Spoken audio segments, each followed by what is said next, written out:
Ako si Abby at kilala ko bilang lasinggero sa aming lugar. Magandang araw sa lahat. Nais ko sanang ibahagi ang aking karanasan nang dumayo ako ng inuman sa Baryo Bangkal. Ang Baryo Bangkal nga ay malapit lang sa aking tinitirhan. Kaya nga nang may magyaya sa akin ng inuman ay hindi agad ako tumanggi. Sino ba naman ako para tumanggi sa alak? Ang isa nga sa moto ko sa buhay, kapag may alak ay dapat na dumayo. Halos marami na nga akong kilala ng mga tao dahil sa inuman. Siyempre, hindi pa rin maiiwasan na mapapaaway. Ngunit swerte na lang din dahil mahusay ako sa pakikipaglaban. Mula kasi ako sa pamilya ng mga antingero, kaya bata pa lang ako ay naturuan na akong makipaglaban. Ngunit dahil nga nahilig ako sa alak, ay hindi ipinasa sa akin ang responsibilidad sa paghawak ng mutya. Sabi nga nila na wala daw akong mararating sa buhay dahil palagi ko raw inuuna ang pag-iinom ng alak. Para sa akin naman ay wala akong pakialam sa mga sinasabi ng ibang tao. Ang mahalaga lang ay napapasaya ako ng alak. At kahit anuman ang sabihin nila ay patuloy pa rin ako naiinom ng alak. Hindi rin naman ako madaling malasing kaya halos naiinggit nga sa akin ang lahat ng aking nakakainuman. Marami nga ang nagsasabi sa akin na baka alak na lang ang laman ng aking katawan. Para ko na rin kasing tubig ang alak. Ngunit marami ang hindi nakakaalam kung bakit nahilig ako sa alak. Hindi nila alam na may mabigat akong pinanggalingan. Tanging nakikita lang nila ang kanilang mga pinaniniwalaan. Ngunit wala naman akong pakialam pa sa mga sasabihin ng ibang tao. Nagsimula nga lang ang pag-iinom ko ng alak noong namatay ang isang babaeng malapit sa aking buhay. At ang may kagagawan nga noon ay ang mga aswang. Ngunit sa huli ay hindi ko pinili na maging antingero dahil ayoko ng magulong buhay. Gusto ko na lang kalimutan ang mga nangyari sa pamamagitan ng pag-inom ng alak. Ngunit kahit ilang taon na nga ang nakakalipas ay hindi ko pa rin makakalimutan ang nangyari. At hindi rin ang alak ang naging sagot sa lahat. Kaya mabalik na lang tayo sa kwento kung saan nagtungo na kami sa Baryo Bangkal upang dumayo ng inuman. At araw noon ng Biyernes nang yayain ako ng aking mga tropa sa Baryo Bangkal dahil sa kaarawan ng kapitan ng kanilang baryo at nag-iimbita ng mga taga-ibang baryo. At maaga pa nga lang ay nagtungo na kami ng mga tropa sa Baryo Bangkal. Kung saan nga may alak ay siguradong nandoon kami. Pagkadating nga namin ay sinalubong pa kami ng kapitan na mismo nga may birthday. Nagdala na nga lang kami ng ilang pulutan upang hindi naman gaanong nakakahiya sa may birthday. Nakasanayan na kasi namin na magdala ng kung ano-ano sa tuwing dadayo kami ng inuman. Nakakahiya naman kasi kung pupunta kami ng walang kahit anong dala. Nang napalingon nga ako sa paligid ay parang may napansin ako na kakaiba sa mga tao. Halos lahat kasi ay sa pwesto namin nakatingin na parang ngayon lang nakakita ng mga dayo sa kanilang baryo. May nakahanda na nga ng mga silya at lamesa. Agad na nga lang kami na naupo upang simulan na ang pag-iinom ng alak. Naglabas na rin kasi sila ng alak at mga pagkain. Natatawa na lang ako dahil tila malalasing ng maaga ang aking mga kasama. Hindi ko alam pero may kakaiba talaga akong nararamdaman sa kanilang baryo. Kaya naging mas mapagmatsyag ako sa buong paligid. Samantalang ang mga kasama ko naman ay agad na tumuga ng alak. Napailing na nga lang ako dahil suga pa talaga ang mga kaibigan ko pagdating sa alak. Nagtataka nga lang ang mga ito dahil hindi pa ako tumitikim ng alak. Nagpalusot na nga lang ako ng masama ang aking tiyan kaya hindi pa ako umiinom. At nang magpaalam na nga ang kapitan ng baryo na kailangan na nung umalis dahil kailangan pa nila na mag-asikaso para sa kanyang handaan. Mabilis naman ako na tumayo at nagpaalam muna sa aking mga kasama na maglilibot lang muna sa baryo. Hindi na nga nila ako inusisa pa dahil abala ang lahat sa pag-iinom. Nagsimula na nga ako na maglakad-lakad at tumingin sa paligid Ngunit habang naglalakad nga ako ay wala naman akong ibang nakita na kakaiba, kaya nakahinga naman ako ng maluwag. At pabalik na nga sana ako sa pwesto ng aking mga kasama nang may napansin ako na parang may isang kubo sa pinakadulo ng baryo. Tila may kalumaan na nga ito at walang nakatira. Ngunit ewan ko ba, pero malakas ang kutob ko na may kakaiba sa baryo na ito. Dahan-dahan nga akong naglakad papalapit sa kubo na ito, at habang papalapit nga ako ay parang may naririnig akong kaluskos at mahinang ungol na nagmumula sa kubo. Napakunot na nga lang ang aking noo dahil mas lalong lumalakas ang aking kutob na parang may mali sa baryo na ito. Ito lang ang unang pagkakataon na tila nakaramdam ako ng ganito. Tila ba may bumabalik na alaala sa akin, kaya napatigil ako at hindi agad binuksan ang pinto ng kubo na yon. Napabuntong hininga na nga lang ako at balak ko na nga lang tumalikod at wag na lang makialam sa kung ano ang sikreto na meron ang baryo. Ngunit bigla na naman akong nakarinig ng ungol at ngayon ay mas malakas kaysa sa narinig ko kanina. Naikuyom ko na nga lang ang aking kamao at muli na nga lang na humarap sa kubo. At nang bubuksan ko na nga sana ang kubo ay bigla na lang may humawak sa aking balikat. At nang lumingon ako ay napansin ko na ito pala ay tauhan ng kapitan.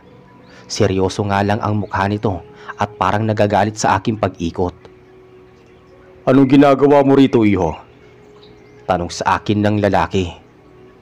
Napalunok na nga lang ako ng aking laway at hindi kaagad nakasagot sa kanyang tanong. Wala naman kasi akong maisip na dahilan kung bakit ako nanduroon sa harap ng kubo. Sigurado naman ako na kahit anong sabihin ko ay hindi ako nito basta-bastang paniniwalaan. Sinabi ko na nga lang na naghahanap lang ako ng banyo dahil kailangan ko lang na dumumi. Umarte pa nga ako na animoy sumasakit ang aking tiyan. At para mas maging makatotohanan ang lahat, at nang tumingin nga ako sa mukha nito ay halata na tila kumakagat nga ito sa aking sinabi. Napatango na lang ito at sinabi na magtungo na lang ako sa barangay. Itinuro na rin nito kung saan ako dapat pumunta. Wala na nga akong nagawa pa kundi ang magtungo na lang sa barangay hall upang hindi na rin nila ako paghinalaan. Ngunit habang naglalakad nga ako palayo, ay muli ako nga lumingon sa gawin ng kubo at nakita ko na nga na hindi pa rin umaalis ang lalaki sa harap ng kubo na parang meron silang itinatago doon.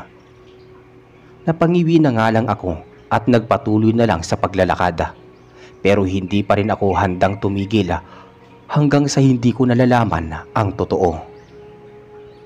Nang magtungo na nga ako sa barangay hall ay agad akong nagtungo sa banyo upang makapag-isip-isip kung paano at muling makapunta sa kubo at upang hindi na rin maghinala pa ang mga ito. Ilang minuto nga akong nanatili sa loob bago bumalik sa lamesa kung nasaan ang aking mga kasama. Agad nga nila akong tinanong kung saan ba ako nagtungo, kaya agad ko namang iniba ang usapan at nagsimula ng tumagay. Kahit naman uminom ako ay hindi ko pa rin makakalimutan ang kubo na aking nakita. Hindi ako susuko hanggat hindi ko nalalaman ang totoo. At malakas din ang kutob ko na baka may mangyaring masama kung mananatili pa kami dito ng mas matagal. Ngunit hindi ko naman sila mayayaya kaagad nang walang dahilan. Hanggang sa hindi pa nga sila nalalango sa alak ay hindi sila aalis. Marami naman na kami nga na dayong baryo subalit ngayon ko lang naramdaman itong kakaibang kaba. Hindi ko tuloy-tuluyang maituon ang aking atensyon sa pag-iinom ng alak dahil sa aking mga inaalala. Habang abala nga kami sa pag-iinom ay bigla na lang na may lumapit sa amin na isang batang lalaki. Halata nga sa kanyang muka ang takot na mas lalo pang nakadagdag sa aking mga iniisip. Nagulat na nga lang kami sa sunod nitong sinabi na tila binabalaan kami na baka may mangyari sa amin na masama. Seryoso nga lang ako na pinapakinggan ng kanyang sinasabi habang ang aking mga kasama naman ay natatawa na lang at hindi naniniwala. "Umalis na po kayo dito habang hindi pa nagdidilim. Mapapahamak lamang po kayo."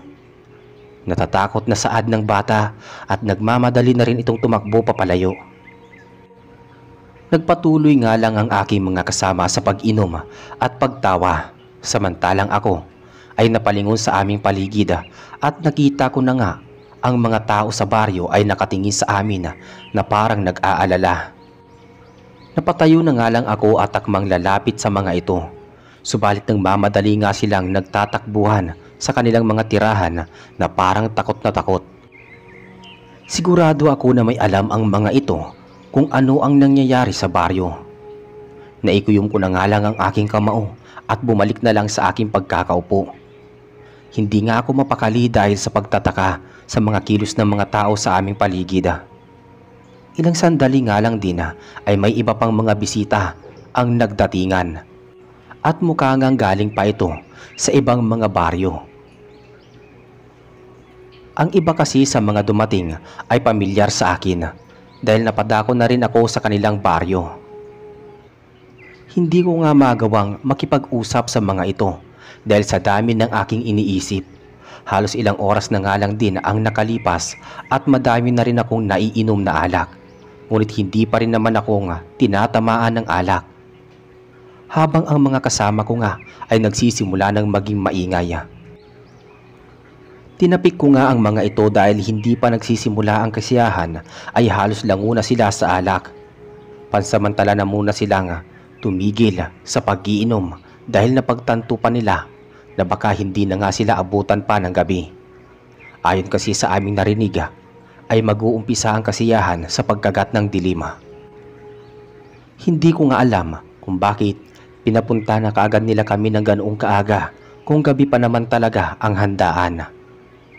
Napakunot naman ang aking noo nang pumasok sa aking isip na baka sinasadya talaga nila na kami ay lasingin. At ang nakakapagtaka pa nga lang na ang mga taga-baryo doon ay hindi nakikisalamuha sa nangyayaring kaganapan. Sobrang kaba na nga lang ang aking nararamdaman dahil naipagkokonekta ko na ang mga nangyayari.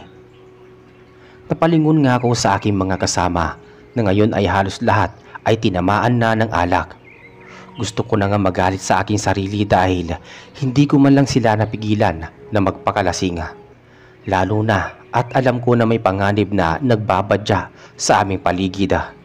Dapat talaga ay hindi kami agad nagtiwala sa mga taong hindi naman namin gaanong kakilala.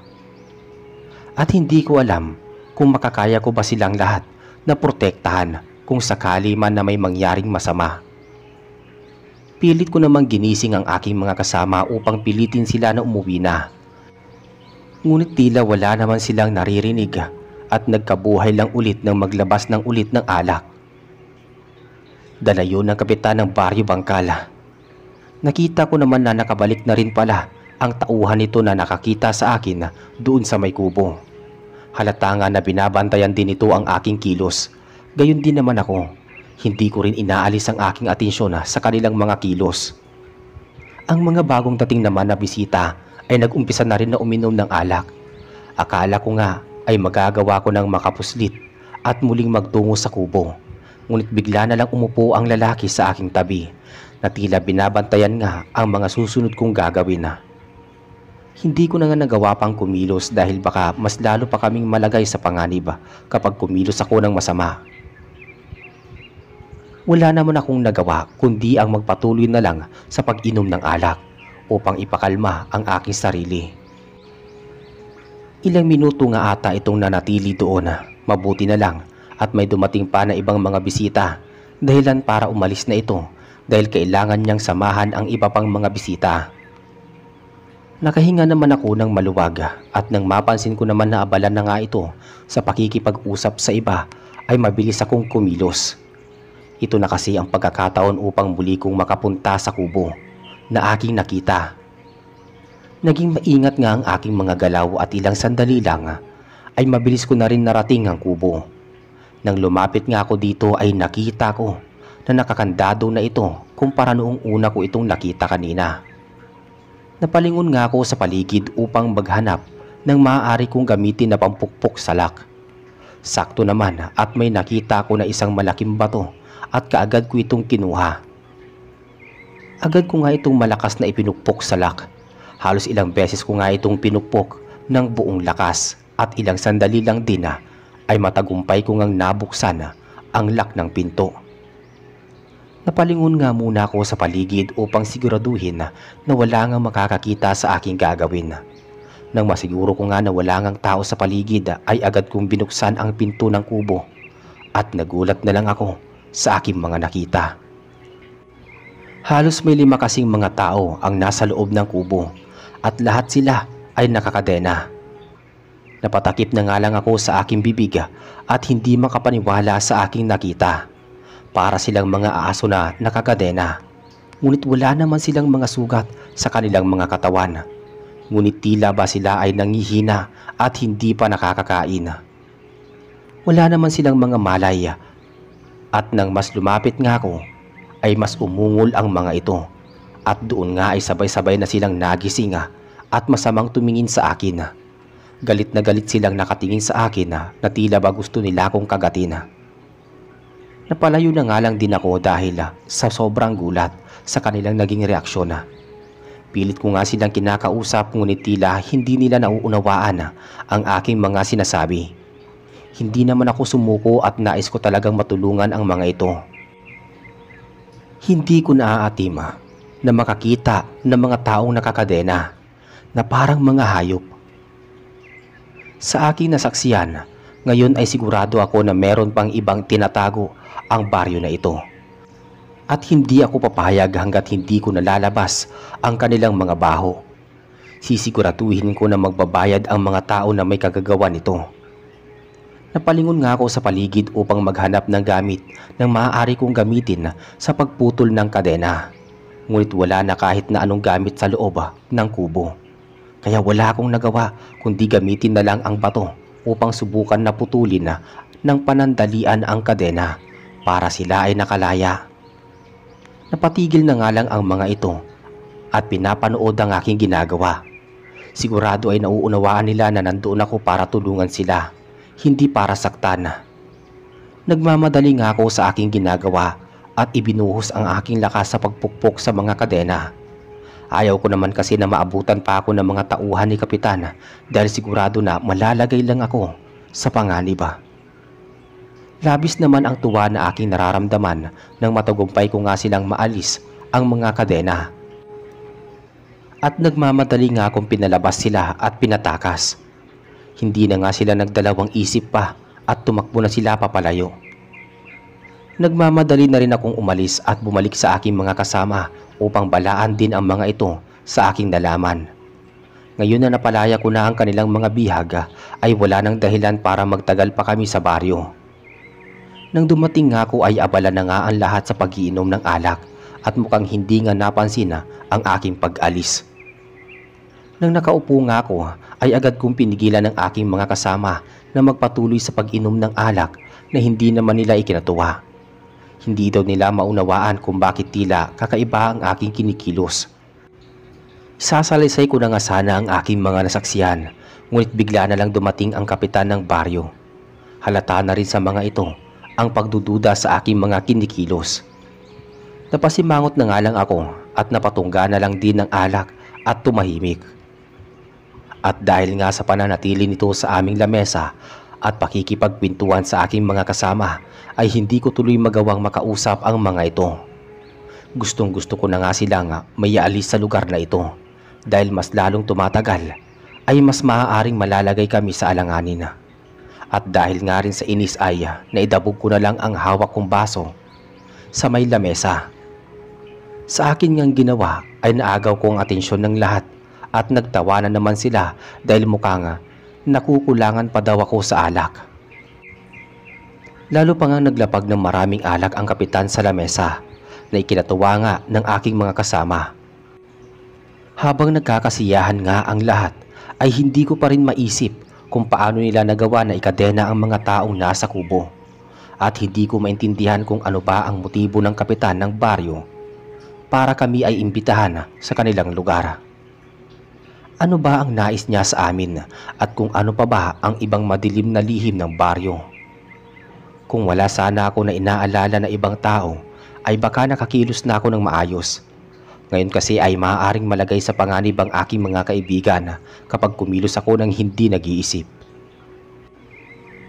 Nagpanggap na nga lang ako na wala pang nalalaman at uminom na lang ng alak. Paminsan-minsan nga ay nagbibitaw din ako ng mga salita na patama sa kapitan. Sa tingin ko nga ay nahahalata na ako ng kapitan dahil mas naging matalim na ang mga pinupukol nitong tingin sa akin. Halos ilang oras pa nga kami nga nananatili sa baryo at palubog na rin ang araw ng oras na yon. Ilang sandali nga lang ay humahangos na ang ilan sa mga tauhan ng kapitan at tila natataranta. Napakunot nga ang aking noo dahil tila nag-aalangan pa ang mga ito na sabihin ang nangyayari. Sa tingin ko nga ay may kinalaman ito sa mga bihag na aking pinakawalan. Hindi ko tuloy maiwasan na mapangiti dahil sa tingin ko ay hindi nila inaasahan na makakawala ang mga ito. Hindi ko man lang alam kung ano ang kasalanan ng mga tao na iyon. Para sa akin, hindi pa rin nila dapat ginawa ang mga ganoong bagay dahil hindi ito makatao. Hindi ako basta-basta tutunggalang at walang gagawin.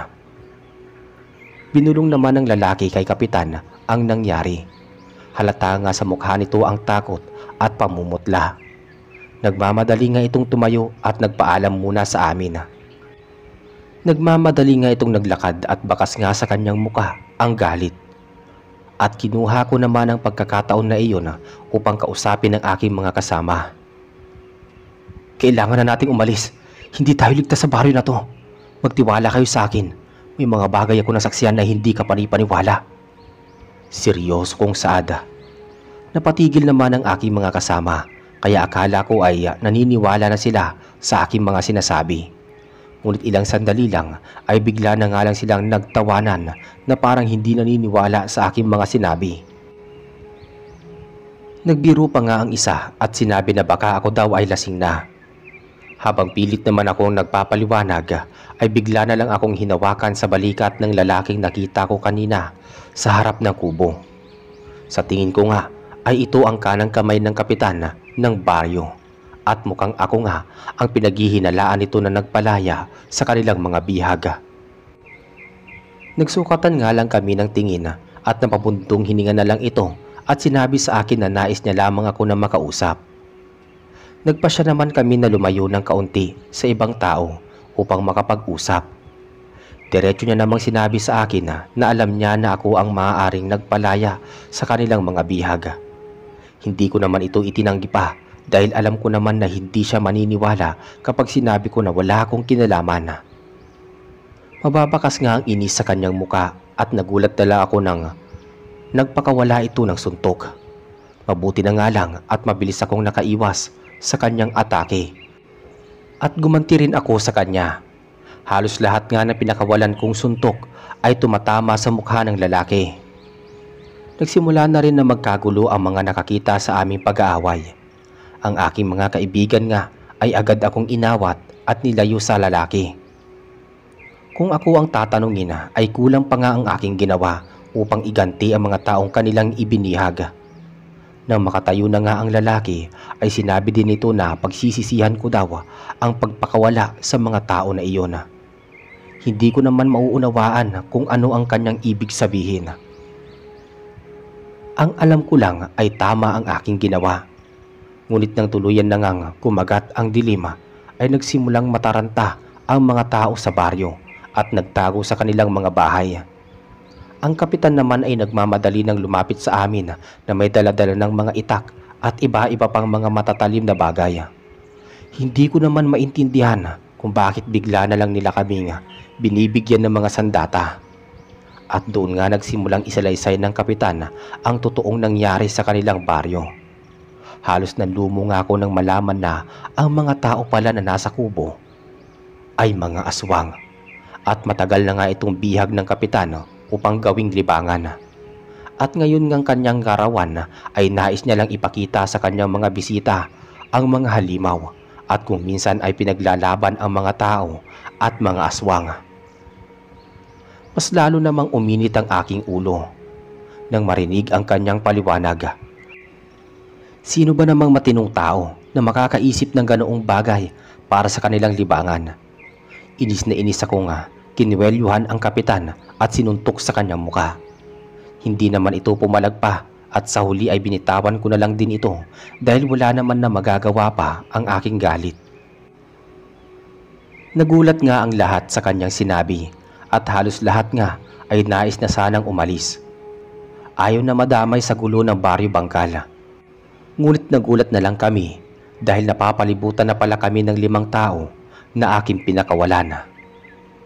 Nagunahan nga ang mga lahat ng dumampot ng armas dahil sa takot na sila ay maging biktima ng mga aswang. Napabuntong hininga na lang ako at tinampot na rin ang isang itak. Handa na rin ako lumaban para sa aking mga kasama. Hindi ako papayag na may masaktan maski isa sa aking mga kaibigan. Gagawin ko ang lahat upang ligtas kami makaalis sa baryo na ito. Agad na nga akong pumunta sa harapan ng aking mga kasama na mukha namang nahimasmasan na rin sa mga nangyayari. Nagmamadali na nga rin silang kumuha ng kanilang mga sandata. Napalingon nga ako sa paligid at masasabi ko na kami sa bilang lamang kami. Subalit, hindi ko alam kung lahat ba ng mga ito ay sanay na lumaban. Hindi kami maaaring maging kampante dahil nga mga aswang ang aming kalaban na may kakaibang bilis at lakas kumpara sa mga tao. Tangi ang bilog na buwan nga lang ang nagbibigay sa amin ng liwanag at ilang sandali nga lang din ay nagsimula ng magbago ng anyo ang mga aswang. Hindi ako makapaniwala na nagkamali ako sa pagpapakawala sa mga ito at maaari pang malagay sa panganib ang ibang mga tao. Naikuyong ko na lang ang aking kamao at inihanda ang aking sarili sa pakikipaglaban. At nang magsimula ng sumugod ang aswang, ay nagkahiwa-hiwalay na nga kaming lahat. Lumapit nga ako sa aswang na pinakamalapit sa aking gawi upang ito ay kalabanin. Ngunit tila ba ayaw nila akong sugurin at nagmamadaling umiwas. Napakunot na nga lang ang aking noo at napalingon sa aking paligid. Kitang-kita ko nga kung paano nila pinapatay ang ibang mga tao. Ngunit tila ayaw nila akong saktan. Hindi kaya dahil ako ang tumulong sa kanila na makalaya. Ngunit hindi naman maaaring tumunganga na lang ako at walang gawin dahil siguradong mauubos sila ng aswang. Meron na nga rin silang ilang mga bisita ng kapitan ang hindi pinalad at namatay na lang. Mabuti na lang ang aking mga kaibigan ay nagawang iligtas ang kanilang mga sarili. Hindi na nga ako nagdalawang isip pa na sugurin ang isang aswang at nagpakawala ng suntok at sipa. Napansin ko naman na iniiwasan lang nito ang aking mga atake at hindi nila ako inaatake. Hindi ko akalain na marunong din pala na tumanaw ng utang na loob ang mga aswang. Ngunit kahit na ganoon ay hindi pa rin mawawala sa puso ko ang galit sa mga aswang. Hindi ko basta-bastang makakalimutan ang pagpatay ng mga aswang sa nag-iisang babae na aking inibig. Ngayon nga ay sisiguraduhin ko na hinding-hindi na nila masasaktan ang mga taong mahalaga sa aking puso. At dahil nga sa nabubuong galit sa aking puso ay walang awa kong tinarak ang aking hawak na itak sa puso ng aswang. Napaangil nga ito sa akin, subalit ramdam ko na ang panghihina ng aswang hanggang sa tuluyan na nga itong matumba sa lupa. Matagumpay ko na ngang napatay ang isa sa mga aswang dahilan para tuloy magalit ang iba pa ng mga kasama. At napunta nga sa akin ang lahat ng atensyon ng mga aswang dahilan para makatakbo ang ilan papalayo. Ang iba nga ay tumakas na papaalis sa baryo at ang iba naman ay pinili na panuurin ang mangyayari na laban sa pagitan ko at ng mga aswang. Pinalibutan nga ako ng 4 na aswang at bakas nga sa kanila ang galit sa aking ginawa. Kung alam ko lang na mga aswang ang mga ito ay baka kanina ko pa sila tinapos. Ang mga katulad nila ay hindi na dapat pa na mabuhay sa mundo. At isa-isa na ngang sumugod sa aking pwesto ang mga aswang. Pabilis ko naman na naiwasan ang kanilang mga atake. Ngunit hindi maiwasan na mahirapan din ako na makipagsabayan sa kanilang bilis, lalo na at wala naman akong tangan na mutya. Mabuti na nga lang at nagsanay akong makipaglaban, kung hindi para lang akong lamok para sa mga ito. Ramdam na ramdam ko nga ang gigil ng mga ito sa akin, lalo na at nahihirapan silang ako ay matamaan. Hindi naman ako papayag na magiging dihado ako sa laban na ito. Hindi man ako isang ganap na antingero pero isa pa rin akong anak ng isang antingero. Marami akong mga bagay na natutunan sa aking ama pagdating sa pakikipaglaban. At hindi nila ako magagawang mautakan. Sabay nga sumugod sa akin ang dalawang aswang kaya mabilis akong napayuko upang iwasan ang mga ito. Dahilan para sila ay magkasalpukan. Napangisi na nga lang ako dahil sa kanilang katangahan. Nagpakawala naman ako ng suntok at sipa na tumama sa mga ito. Dahilan para sila ay mapaurong. At mabilis nga ang aking pagkilos at agad na naitarak ang itak sa lalamunan ng isang aswang. Napapikit na nga lang ako nang sumirit ang dugo nito sa aking muka. Agad ko na nga lang pinahira ng aking muka na napuno ng dugo. Nakakaramdam na nga ako ng hingal dahil na rin ako ay nakainom ng alak. Ngunit kahit na ganoon ay hindi ako papayag na makapanggulo ang mga aswang na ito. Hindi ko rin naman masisisi ang mga aswang na ito dahil pinaglaruan sila ng kapitan ng baryo na ito. Kaya naman natural lang na magalit ang mga ito. Kung hindi nga lang aswang ang kanyang mga binihag ay sigurado ako nga pagbabayarin ko ang lalaki na ito. Ngayon ay kailangan ko na lang muna natapusin ang mga aswang na natitira bago pa ako ang tuluyang makaramdam ng pagod. Hindi na nga ako nagpatumpik-tumpik pa at agad na kumilos at tinarak ang aking hawak na itak sa puso ng aswang.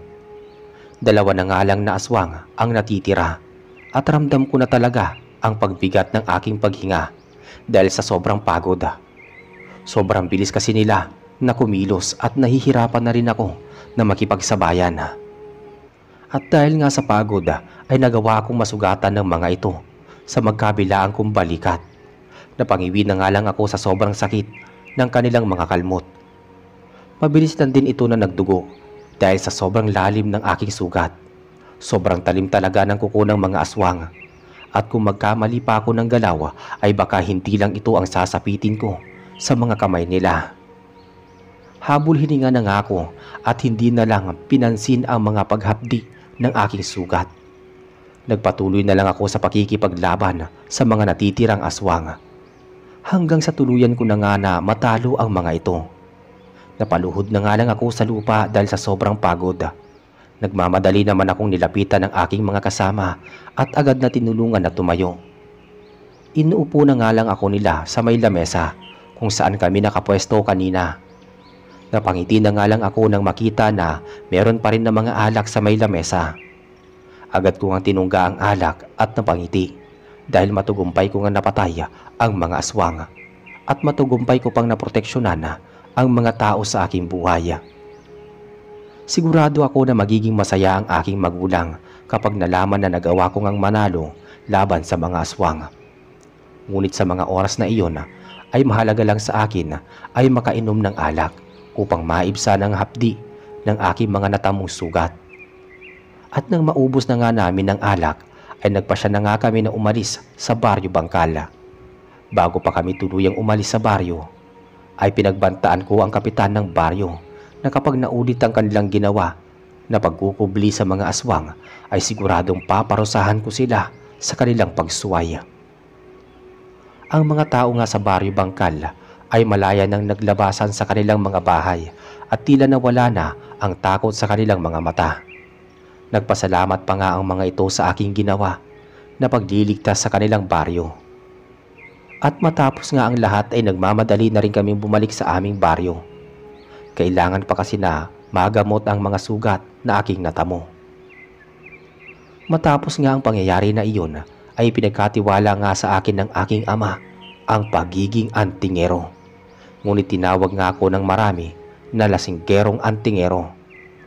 Ang alak na nga ata ang nagpapalakas sa aking pangangatawan. Maraming salamat po sa pagbasa ng aking kwento. Hanggang dito na lamang po. Hanggang sa muli.